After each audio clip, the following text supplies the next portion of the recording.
Scott follows in the footsteps of a few black Republican presidential candidates. Pizza chain owner Herman Cain, who had no political experience, Dr. Ben Carson, who made paint drawing appear exciting. Reasonable people can agree they weren't ever a real threat, thus Democrats largely ignored them in their message. For a lot of reasons, Scott is a different story.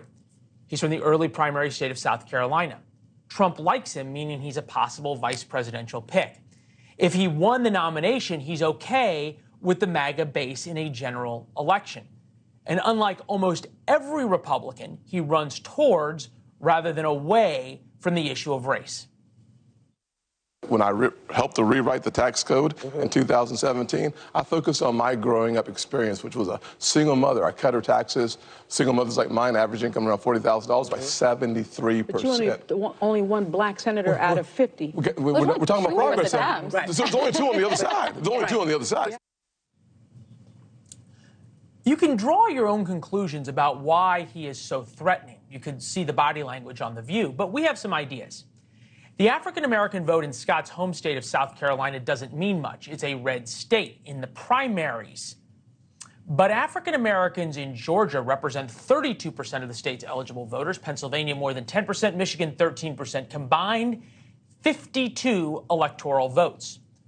Republicans wouldn't have to win a majority of the black vote in those states, but Scott taking away 20 or 30 points would completely change the electoral map. In other words, if Scott is allowed to live his truth, he becomes president, or perhaps more relevant for 2024, vice president.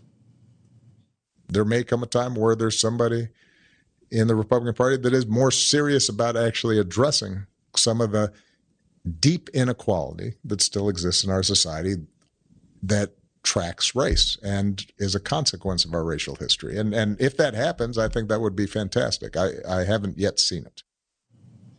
And there it is. Scott's truth. His story challenges the Democratic dogma.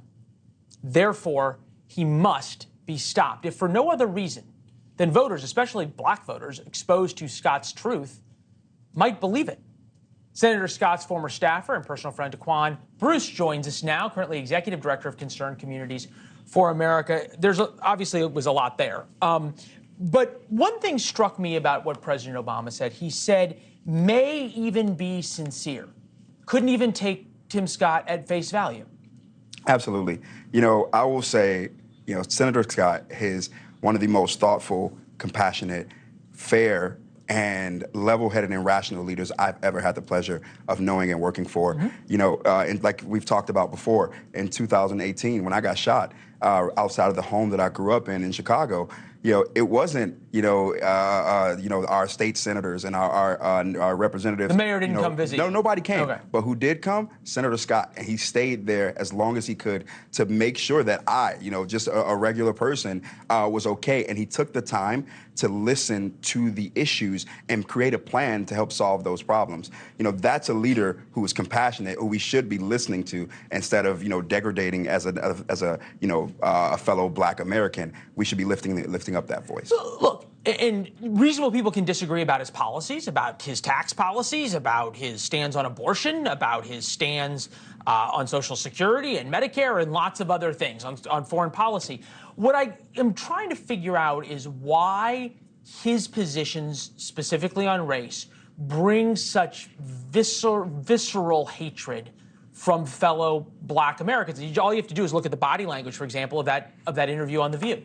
Yeah, well, it does that simply because it breaks the lie that the left and unfortunately, former President Obama like to push forth in our media and in our world today that, in order to be a successful African American, you have to be the exception to the rule. But not counting the fact that, on today of all days, we celebrate the freedom of Black Americans and that the reality that we are our ancestors' wildest dreams. You have more Black millionaires and billionaires ever in any time in our history.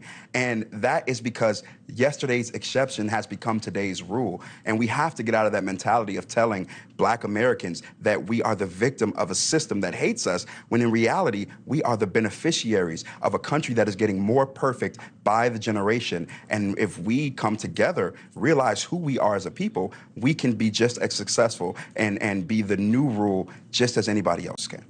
Thanks for watching. Go to newsnationnow.com to find NewsNation on your television provider. And don't forget to subscribe. Click the red button to get more of NewsNation's fact-driven, unbiased coverage.